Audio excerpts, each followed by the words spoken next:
Well, the extras is probably a good time to bring up another topic of conversation.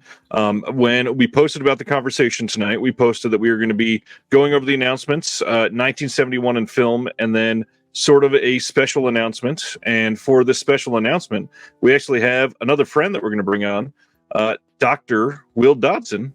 Hey, Will's back. Hi, Will. Get that water on him.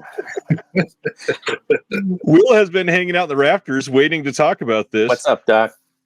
Hey. We've got something fun to share. So I am going to share a picture up on the screen and read something to everybody. Here is this. And I'm going to say that Someone's Favorite Productions is thrilled to announce its official launch. Founded by Mr. Ryan Verrill and Dr. Will Dodson, Someone's Favorite Productions is dedicated to creating and curating exceptional extra features for boutique Blu-ray releases. With a wide array of backgrounds and skills, including academic research and publication, audio-video production and editing, and high-quality industry interviews, we are passionate about enhancing the magic of physical media for every kind of film fan. We understand that the importance of supplementary content in elevating the viewing experience and believe that boutique Blu-ray companies deserve the finest features to complement their releases. Someone's Favorite Productions will provide exclusive, high-quality content that engages and entertains collectors, cinephiles, and casual fans alike. The name comes from a common refrain from this very show: every film has been someone's favorite film. The company's mission is to transform ordinary movie nights into extraordinary cinematic adventures, making every release someone's favorite. So the reason why we wanted to share this tonight, with Howard being here, let's go through some of this. Some key features of Someone's Favorite Productions will be academic quality. We write and produce deeply researched audio commentaries and visual essays that are accessible, informative, and entertaining for experts and casual fans alike.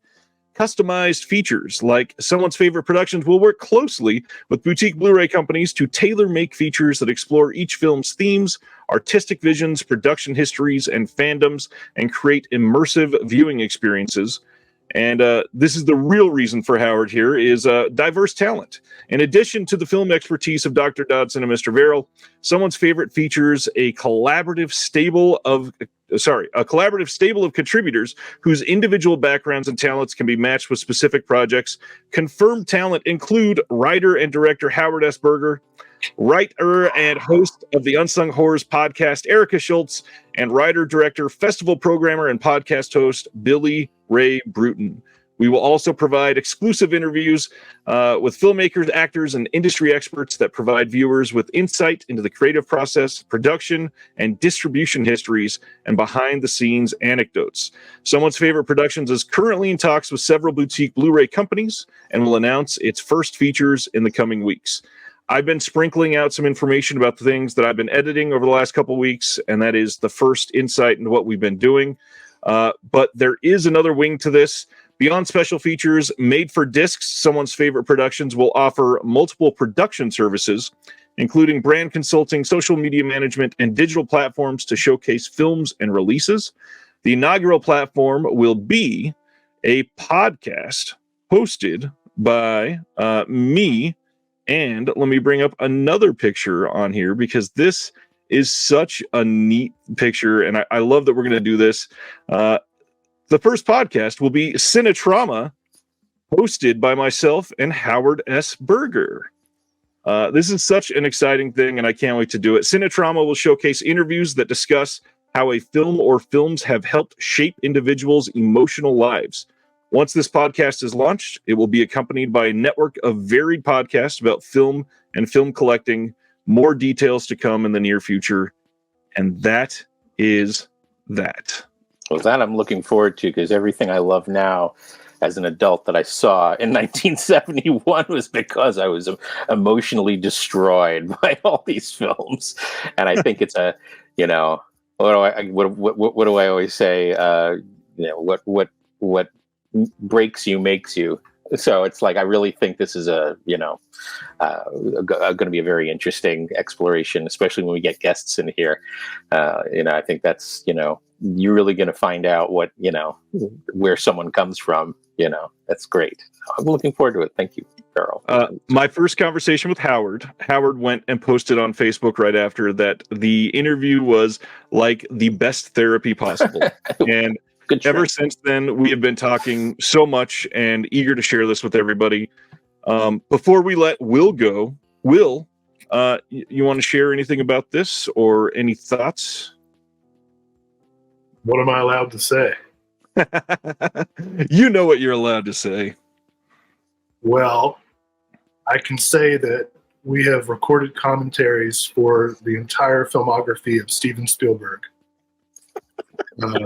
Which is cool. I wish that were the case, because Will would have been miserable. No. See, I got to work on you. Yeah. No, I could find the good in anything. Good. That's why it's called someone's favorite. No, we revealed last Friday in a video that Will was here in Missouri with me just 2 weekends ago, and Will was here for work. We spent. Talk about Cine Trauma. Let me tell you.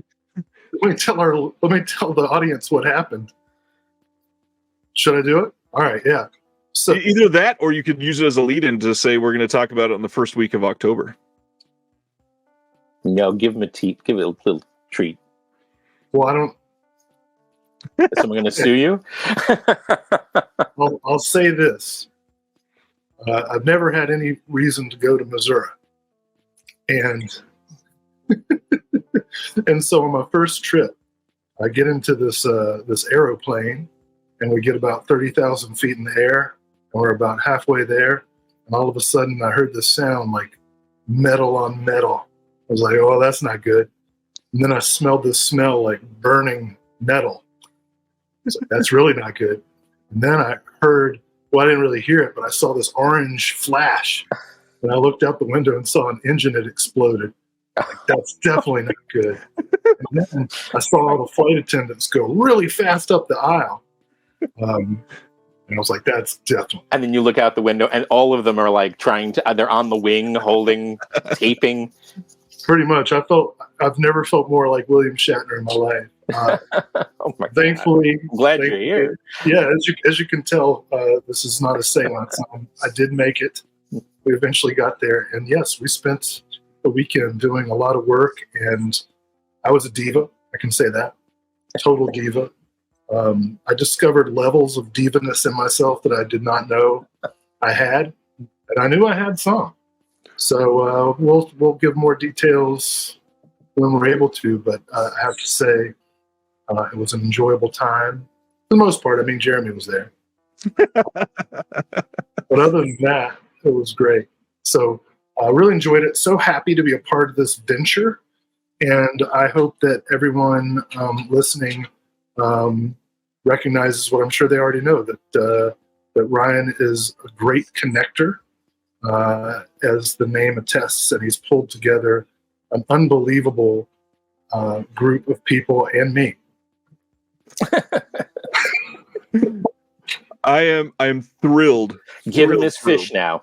To have everybody that is a part of this. Yeah, this has been amazing. So thank you guys for doing this, and can't wait to see what's in the future and to see everybody's reaction, because there's a lot of stuff already done, already turned into labels, and more to come. Next time Will is on the show in October, we will discuss more. I still want to redo a couple things. You're so self-conscious, Will. No, I just wanted to make you squirm. Anyways, thanks for hanging out tonight, Will. We'll tell the rest of Will's death-defying story in October and go through some more details, and we'll see you then. Oh, yeah. Have a good show, guys. Have a good night, Will. Good luck on your work. Nice meeting you, bud. Glad you're here. So Cine Trauma, that's coming soon. Yeah. That's my life. That's my whole life. I can't wait till we talk about Cassandra Crossing. That's where I want to go. I want to go with some of these things. I want to hear what screwed people up. I mean, you automatically find out so much about somebody, through their personal, triggers, especially when they were little. It doesn't always have to. It doesn't always happen when they're when you're younger either. You know, there's sort of lifelong thing. So yeah, no, it's going to be sort of like one of those endless topics that you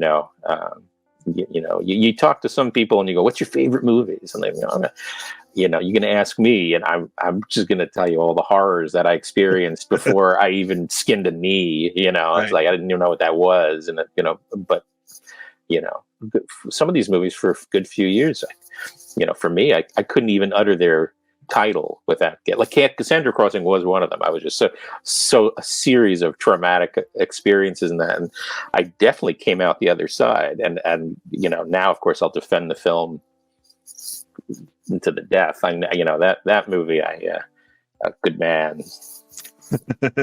Energy 19, yeah. I saw it in the theater too. Opening night, and not prepared. I was not prepared. So, but things like that are they're just great triggers. And 1971, which we'll talk about, is a lot of them for me. So well, thank you for watching The Disconnected. On the way out, make sure that you are subscribed to the channel, that you've liked the video, and that you've copied the link to be able to share it with someone else that may appreciate this.